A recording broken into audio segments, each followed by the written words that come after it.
I knew I wanted to be someplace with sunshine.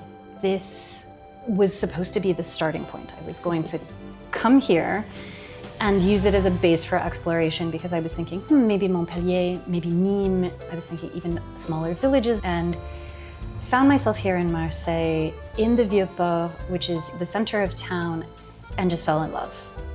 One of the things that I love about Marseille is that it is not a city that is particularly pretentious. Yeah. This is a working class city. It's grittier. I was born in Greeley, Colorado, which is on the plains, not too far away from Denver. I got my university degree here from 2000 to 2004 at the American University of Paris. I graduated and I didn't really know what to do, as many people who are 23 don't. I went back home. I got a post-bac in elementary education and started a teaching career, but I knew that it was time. I had made it back here to Europe sort of completely by chance, and after getting to spend some time in Europe again and understanding that for me, many of the things we talk about for the American dream and community and things like that are very much so a part of a European way of life. And really, certainly here in a place like Marseille, this city is very engaged in a community sense. Yeah. There is a focus on those small business. As we get closer to the Old Port, there's a big press for small businesses that will help invigorate the area around Alcazar, which is our library. Multicultural, multinational, multilingual, multi-generational. And that is something that Marseille really does have. It's a city of neighborhoods. It's a city of people relating to each other.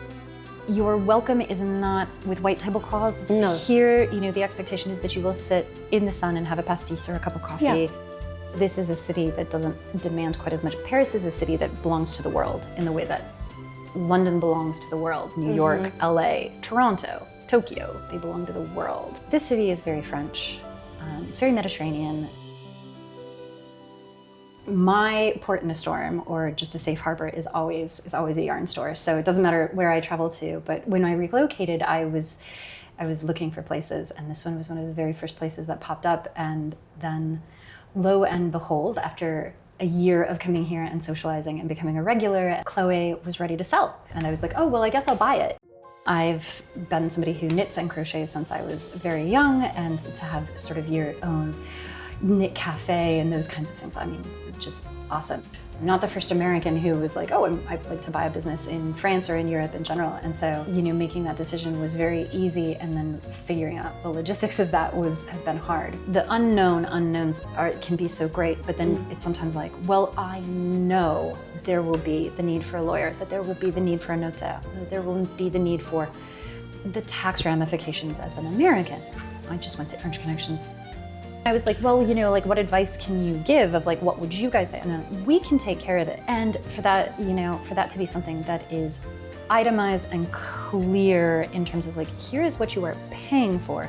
Here's what we can do. Use us. It's so wonderful to be able to get on a WhatsApp or to make an appointment with Richard, and be able to ask those questions. And then also to have just teams of people, everything from, someone who does the business plan to the people who do the video. What was great was to come with an idea that was not quite fully formed, and to have someone say, here's what we can do. You are still in the driver's seat, and we're sending you off to have your dream. But that help is something where we have the people and we have the know-how. I would say that what they're doing is they're sort of the fairy godmother of my Cinderella story. There's something just deeply satisfying about having someone be like, don't worry, honey, we've got you.